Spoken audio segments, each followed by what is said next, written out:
हरियाणा की हर अपडेट के लिए बेल आइकन दबाएं और सब्सक्राइब करें STV हरियाणा न्यूज।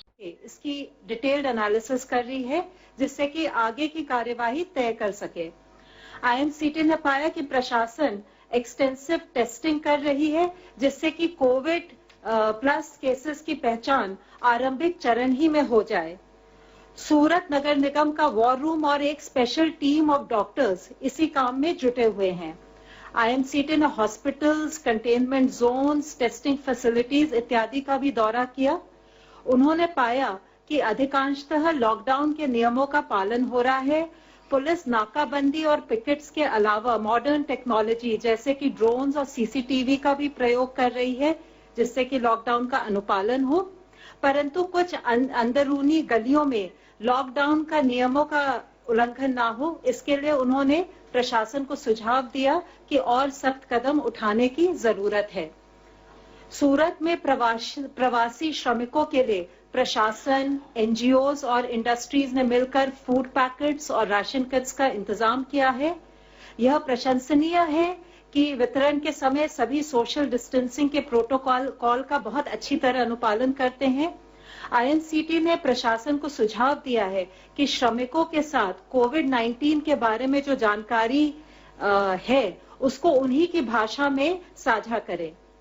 IMCT ने प्रशासन के साथ, जनप्रतिनिधियों के साथ, इंडस्ट्री एसोसिएशन के साथ भी विचार विमर्श किया है, खासकर टेक्सटाइल और डायमंड इंडस्ट्रीज जो श्रमिकों का मेजर सोर्स ऑफ एम्प्लॉयमेंट है।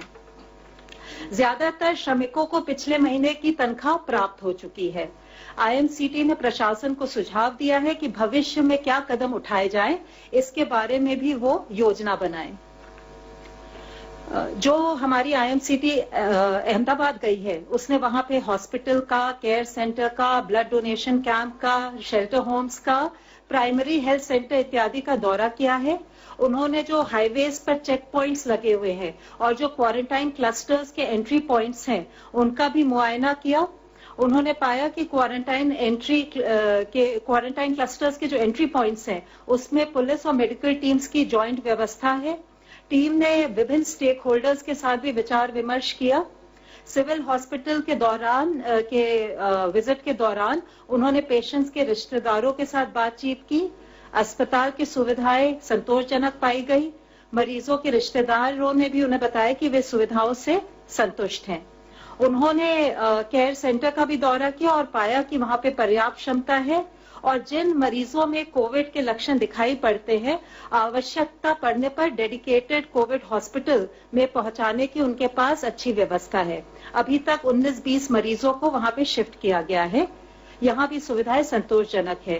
टीम ने पाया कि जो इंडियन रेड क्रॉस सोसाइटी ने पुलिस और प्रशासन के साथ मिलकर जो रक्तदान शिविर का आयोजन किया था, वहां भी सोशल डिस्टेंसिंग इत्यादि का पालन हो रहा है।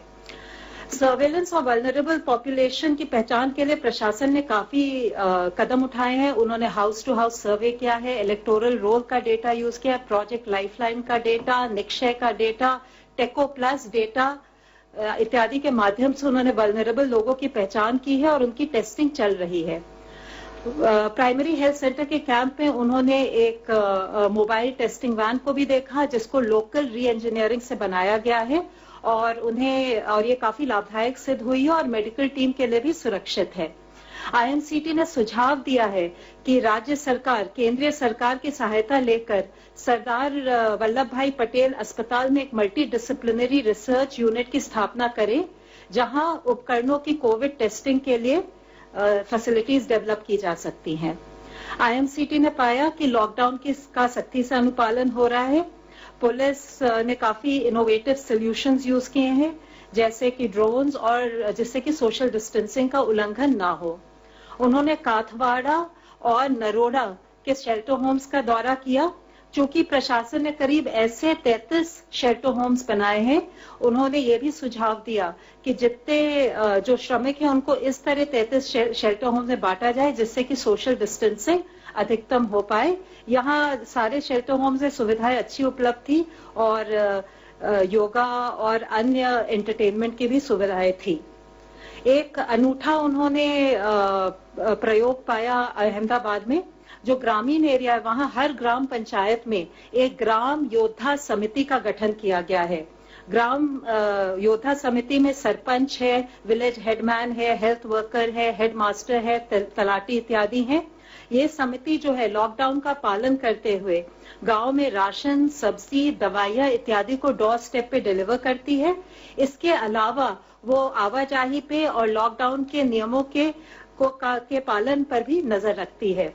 आईएनसीटी का सुझाव है कि इस इनिशिएटिव को बाकी राज्यों द्वारा भी अपनाया जा सकता है।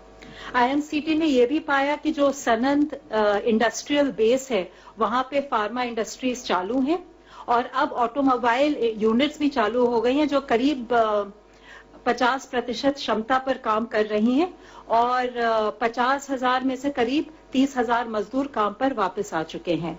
आईएनसीटी ने वरिष्ठ अधिकारियों के साथ बैठक की और अपने सारे सुझाव उनके साथ साझा किए। हमारा पूरा विश्वास है कि केंद्र और राज्य सरकारों के संगठित प्रयासों से हम कोविड-19 के विरुद्ध जो हमारा अभियान है उसमें सफल होंगे। धन्यवाद। Health ministry representative please. पिछले एक दिन में अगर हम देखें तो देश में 1543 नए केसेज आए हैं, जिससे कि हमारे टोटल कंफर्म केसेज की संख्या अब 29,435 हो चुकी है। और अगर हम देखें कि जो हमारे केस एक्टिव मेडिकल सुपरविजन में हैं, तो उनकी संख्या 21,632 है। अब तक पिछले 24 घंटे में 684 patients have been found cured, जिससे कि हमारा टोटल लोग जो क्योर हुए हैं वह संख्या 6,868 हो चुकी है। इससे हमारा रिकवरी रेट करीब 23.3% इस टाइम में समय हो गया है, जो कि बहुत ही प्रोग्रेसिव इंक्रीज है। मैं आप लोगों की दृष्टि में लाना चाहूंगा। आज देश में 17 ऐसे जिले हैं जहां पर पहले केस आए थे, लेकिन पिछले 28 दिनों से कोई नया केस रिपोर्ट नहीं हुआ है। इन जिलों में एक जिले की बढ़ोतरी हुई है, जैसे कि कल बताया था हमने आपको, और एक जिला ड्रॉप हुआ है, यानी कि 2 जिले ऐड हुए हैं और एक जिला ड्रॉप हुआ है। जो जिले ऐड हुए हैं वह है कलिम्पोंग वेस्ट बंगाल में, वायनाड केरला में, और जो जिला जहां पर एक एडिशनल केस आया है वह है लखीसराय बिहार में। इसका सीधा तात्पर्य यही है कि हमें कांस्टेंट विजिल मेंटेन रखने की आवश्यकता है।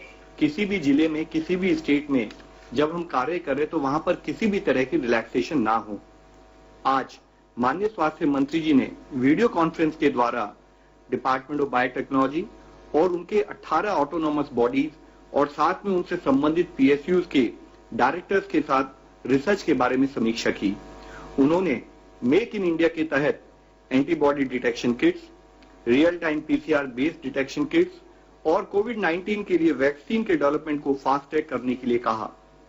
माननीय स्वास्थ्य मंत्री जी ने आज दिल्ली के लेफ्टिनेंट गवर्नर साहब, दिल्ली के स्वास्थ्य मंत्री, कॉर्पोरेशन कमिश्नर्स, दिल्ली के सभी जिलों के डीएम्स और डीसीपीज, सेंट्रल और स्टेट के जितने हमारे हॉस्पिटल्स हैं उनके डायरेक्टर्स के साथ भी कोविड सर्वेलेंस के करंट स्टेटस का दिल्ली और आसपास के प्रांतों से संबंधित रिव्यू किया। स्वास्थ्य मंत्रालय ने वेरी माइल्ड या प्री सिम्टोमेटिक पेशेंट्स के लिए होम आइसोलेशन पर दिशा निर्देश जारी किए हैं। जिन पेशेंट्स के पास सेल्फ आइसोलेशन के लिए उनके रेजिडेंस पर रिक्विजिट फैसिलिटी है, उनके पास इस होम आइसोलेशन के लिए ऑप्शन होगा। ये प्रेजेंट गाइडलाइंस जो हमने इशू की है, ये गाइडलाइंस 7 अप्रैल को जो हमने इससे पहले सस्पेक्टेड और कंफर्म केसेस को मैनेज करने से संबंधित गाइडलाइन थी, उनके एडिशन में है। होम आइसोलेशन की जो गाइडलाइंस हैं, इसमें कुछ एलिजिबिलिटी कंडीशंस हैं, जैसे कि पेशेंट को सेल्फ आइसोलेशन पर एक अंडरटेकिंग को भरना होगा।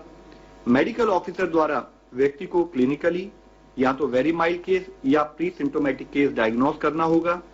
उन्हें मोबाइल पर आरोग्य सेतु एप्लीकेशन को डाउनलोड करते हुए उसको निरंतर उपयोग करना होगा। उनके पास सेल्फ आइसोलेशन के लिए और उनके फैमिली कॉन्टैक्ट्स को प्रॉपर क्वारंटाइन करने के लिए रिक्वायर्ड फैसिलिटी होनी चाहिए। 24/7 बेसिस पर देखभाल करने के लिए उनके पास एक केयर गिवर अवेलेबल होना चाहिए और केयर गिवर और हॉस्पिटल के बीच में एक प्रॉपर कम्युनिकेशन लिंक स्टैब्लिश होना चाहिए। केयर गिवर और उनके जितने भी क्लोज कॉन्टैक्ट हैं उनको हाइड्रोक्सिल क्लोरोक्विन प्रोफाइलैक्सिस के रूप में लेना होगा। पेशेंट अपनी हेल्थ को मॉनिटर करने के लिए एग्री करें और डिस्ट्रिक्ट सर्विलेंस ऑफिसर को अपने हेल्थ स्टेटस के बारे में रेगुलरली इन्फॉर्म करते रहें। उनको तुरंत मेडिकल अटेंशन लेनी चाहिए इन केस कि अगर उनको ब्रीदिंग डिफिकल्टी या चेस्ट में कोई पेन या प्रेशर हो, या लिप या फेस पर कोई ब्लूइश डिस्कलरेशन डेवलप हो, या कोई ट्रीटिंग मेडिकल ऑफिसर के एडवाइस हो, तो वो अपने होम आइसोलेशन से निकलकर रिक्वायर्ड हेल्थ फैसिलिटी में जाएं।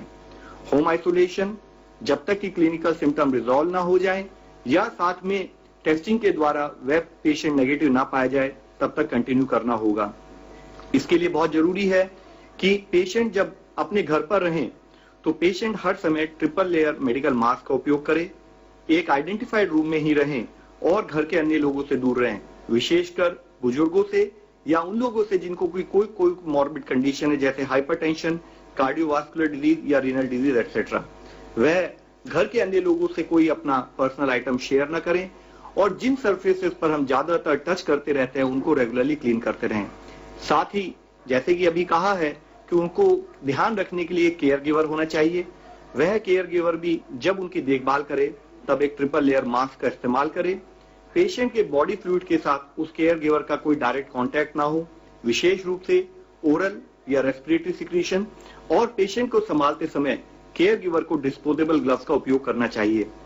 पेशेंट द्वारा उपयोग की गई सरफेसेस, कपड़े या लिनन की सफाई या हैंडलिंग करते समय भी ट्रिपल लेयर मास्क या डिस्पोजेबल ग्लव्स का उपयोग होना चाहिए। केयर गिवर और जो भी क्लोज कॉन्टैक्ट्स हैं वह भी अपना टेम्परेचर स्क्रीनिंग करते रहें, और कोई भी ऐसा इशू आए जिसमें कि उनको कोई सिम्टम दिखते हैं तो उनको हमेशा सर्वेलेंस ऑफिसर की दृष्टि में लाना पड़ेगा। इसके साथ ही आज मैं आप सब लोगों को एक मुख्य विषय के बारे में भी अवगत करना चाहूंगा।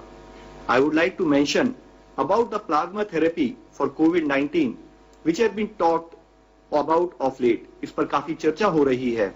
इन this regard let me clarify that ICMR has already stated very clearly that currently there are no approved therapies for COVID-19 including plasma therapy।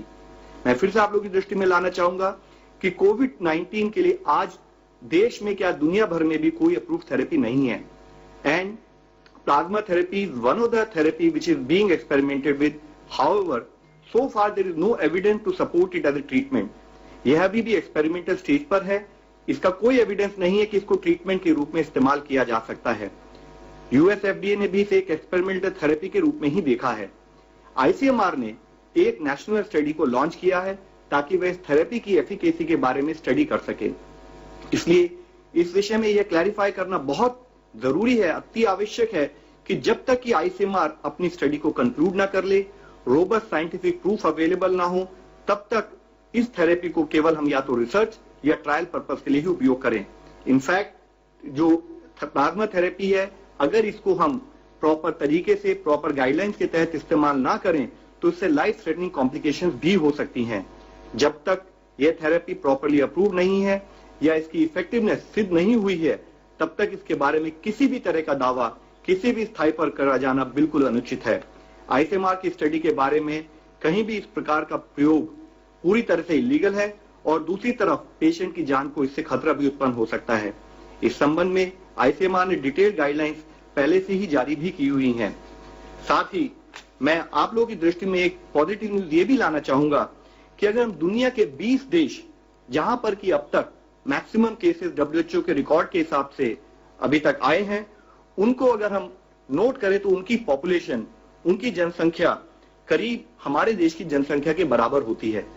मैं ये कहना चाहूंगा कि हमारे देश की जनसंख्या इतनी ज्यादा है कि हम कई देशों के समान हमारे देशों की जनसंख्या है। और कल का अगर हम WHO का डेटा देखें तो हम पाते हैं कि अगर हम उन 20 देशों में आए हुए कंफर्म केसेस की संख्या लें और अपने देश की कंफर्म केसेस की संख्या लें तो हम पाते हैं कि इंडिया में उन देशों के मुकाबले 1/84, यानी कि उन देशों में इंडिया में जितने केसेस रिपोर्ट हुए हैं उससे 84 गुना ज्यादा केसेस रिपोर्ट हुए हैं। इसी तरह से अगर हम डेथ की संख्या भी देखें तो हम पाते हैं कि इन 20 देशों में जितनी डेथ रिपोर्ट हुई है उससे इंडिया में 1/200 टाइम्स, यानी कि उन देशों में इंडिया में जितनी डेथ रिपोर्ट हुई हैं उससे 200 गुना डेथ ज्यादा रिपोर्ट हुई हैं। यूं तो ये हम सबको पता है कि हमारे लिए, देश के लिए हर केस, हर डेथ दुखद है, लेकिन फिर भी अगर हम दूसरे देशों के कंपैरिजन में कुछ अच्छा कर पा रहे हैं तो उसके पीछे मुख्य एफर्ट देश के लेवल पर की गई प्रोएक्टिव, प्रीएम्प्टिव और ग्रेडेड अप्रोच है, और देश का हर लेवल पर जो सिपाही के रूप में हमारे स्टेट के साथ जो कोऑर्डिनेशन रहा है वह एक बहुत एफर्ट है। और उससे भी सबसे ज्यादा धन्यवाद के पात्र हैं हमारे देश के वो नागरिक जो लॉकडाउन को स्ट्रिक्टली फॉलो कर रहे हैं और वह फ्रंटलाइन वर्कर्स जो अपनी जान जोखिम में डालकर लोगों की देखभाल कर रहे हैं। लेकिन हमें ध्यान रखने की जरूरत है कि हमें अपनी जो भी रिलेटिव बेटर परफॉर्मेंस है उसको मेंटेन रखना है, क्योंकि हमारे लिए आवश्यक है कि हम प्रतिदिन एक बैटल लड़ रहे हैं, प्रतिदिन एक लड़ाई लड़ रहे हैं। हमें किसी भी समय में रिलैक्स होने का कोई स्कोप नहीं है। हमारे रिस्पॉन्स में कहीं पर भी कोई ढिलाई ना आए। हम इसी मोमेंटम के साथ, इसी कॉन्फिडेंस के साथ अपने इस प्रयत्न में लगे रहें। देश का हर नागरिक सपोर्ट दे ताकि हम इस बीमारी से निजात पा सकें। धन्यवाद। धन्यवाद। जितेंद्र तिवारी, हिंदुस्तान समाचार। मैं जितेंद्र तिवारी, हिंदुस्तान समाचार न्यूज एजेंसी से। डॉक्टर साहब, जो कोरोना वॉरियर्स हैं, खासकर जो डॉक्टर्स हैं, वो सारे जितने सेफ्टी मेजर्स हैं वो लेते हैं, ग्लव्स पहनते हैं या जो कुछ भी आप बताते हैं, उसके बाद भी खबर आती है कि वो उनमें से बहुत लोगों को हो रहा है। क्या कोई टोटल संख्या देश की आई है? दूसरा, क्या कोई स्टडी की है कि इतने सेफ्टी मेजर्स के बाद भी वो कैसे संक्रमित हो जाते हैं? पहली बात। और दूसरी बात, आपने कल कहा था कि जो व्यक्ति ठीक हो जाता है, जो कोरोना से बाहर आ जाता है, वो दूसरे को साधारण तौर पर संक्रमित नहीं करता है, उससे बहुत बचने की या उससे दूरी बनाने की जरूरत नहीं है। इसकी भी क्या कोई स्टडी हुई है? क्योंकि बहुत लोग दोबारा भी बीमार पड़ रहे हैं, इसे भी बाहर से समाचार आए। सर देखिए, पहला इशू जैसे आपने बताया है कि अगर कभी भी कोई भी हेल्थ प्रोफेशनल रिक्वायर्ड प्रिकॉशंस को नहीं लेगा तो वह संक्रमित हो सकता है। ये हमारे लिए शुरू से ही एक बहुत सोचनीय विषय रहा है, जिसके बारे में आपके द्वारा भी और हम स्टेट लेवल पर, डिस्ट्रिक्ट लेवल पर भी जो हम ट्रेनिंग कर रहे हैं ऑनलाइन, और हमारे एम्स के द्वारा जो ऑनलाइन ट्रेनिंग पूरे देश में जा रहे हैं, उसमें हम बताते रहे हैं। हमारे लिए जरूरी है कि हमारे सारे हेल्थ प्रोफेशनल्स जो रिक्वायर्ड गाइडलाइंस हैं उसको फॉलो करें। अगर रिक्वायर्ड गाइडलाइंस फॉलो नहीं करेंगे तभी इंफेक्शन होने का खतरा है। आप ये मान के चलिए कि हमारे हेल्थ प्रोफेशनल्स कोविड-19 ही नहीं, अपने आईसीयू में जब वह डिफरेंट टाइप की डिजीजेस को डील करते हैं, डिफरेंट टाइप की सर्जिकल ऑपरेशंस परफॉर्म करते हैं, तो उनको रिक्वायर्ड प्रिकॉशन लेनी होती है, जिसकी वजह से ही हमारे हेल्थ प्रोफेशनल्स उन सारी डिजीजेस को मैनेज करते हुए भी अपने आप को बचा कर रखते हैं। तो जरूरी है कि हम हर तरीके से जो भी प्रिकॉशंस है उसको फॉलो करें। उसके अलावा जैसे आपने दूसरा प्रश्न पूछा था, जो ठीक हो जाता है वो जल्दी। देखिए, इसमें भी अभी वर्ल्ड ओवर कुछ केसेस रिपोर्ट हुए हैं जो कि बहुत ही मिनिस्क्यूल नंबर है कि कुछ लोग पहले ठीक हुए लेकिन उनके बाद में उनको फिर कोरोना इन्फेक्टेड पाया गया। लेकिन ये इतना भी मिनिस्क्यूल परसेंटेज है कि इसके बारे में अभी हम कंक्लूसिव एविडेंस ये नहीं ले सकते कि जो कोरोना से संक्रमित आदमी है वह ठीक हो गया तो वो सारे के सारे ही ऐसे हो जाते हैं। ये कंक्लूसिव एविडेंस नहीं है। इसके लिए जरूरी है कि हम ये समझें कि जो आदमी पेशेंट ठीक हो चुका है, पीसीआर टेस्ट के द्वारा जो कि गोल्ड स्टैंडर्ड है, जो क्लियर हो चुका है, तो वह पर्टिकुलर पर्सन बिल्कुल ठीक है। मैम, इससे पहले भी कई बार हम बता चुके हैं कि हमारे यहाँ मोस्ट ऑफ द केसेस जो हेल्थ प्रोफेशनल्स के आए हैं वह पर्टिकुलर नंबर प्राइमरीली ऐसा है कि उन्होंने अपनी फैमिली मेंबर्स को या और दूसरे लोगों को संक्रमित किया है। तो दो टाइप के इन्फेक्शन पाए गए हैं। एक इन्फेक्शन पाया गया कि he may be health professional but he ended up infecting people in parties and otherwise. दूसरे टाइप के केसेस आए हैं कि जिसमें कि health professionals during health care related activities भी संक्रमित पाए गए हैं। अगेन मैं आप लोगों से फिर ये कहूंगा कि जब हम यहाँ पर आप लोगों से डिस्कस करते हैं तो हमारा मेजर फोकस हमेशा होता है कि हम आपको प्रोसेसेस के बारे में बताएं, और अगर आपको कोई detail information in terms of absolute number चाहिए तो हम आपको बाद में प्रोवाइड करा सकते हैं। मिस्टर रविंदर जी, दो छोटे सवाल हैं। एक तो कि अगर किसी वर्क प्लेस पर, किसी संस्थान में अगर कोई कोविड-19 पॉजिटिव हो जाता है तो क्या उस पूरे संस्थान को, वर्क प्लेस को सील कर दिया जाएगा, कंटेनमेंट जोन घोषित कर दिया जाएगा, या फिर उसमें कुछ रियायत मिलेगी? इस तरह कोई एडवाइजरी जारी हुआ है? और दूसरा, अगर लॉकडाउन जब हुआ उसके बाद से आज तक केसेज जो लगभग 30,000 के आसपास आए हैं, पहले ये बताया जा रहा था कि अगर लॉकडाउन नहीं होता तो 8 लाख, फिर 40 लाख, कोई डाटा बोल रहा है कि 1 करोड़ तक पहुंच जाता। तो क्या लॉकडाउन से इसमें हमने सफलता पाई है? क्या वो सफल रहा? और आंकड़े किस हिसाब से देखते हैं? दोनों सवाल पर।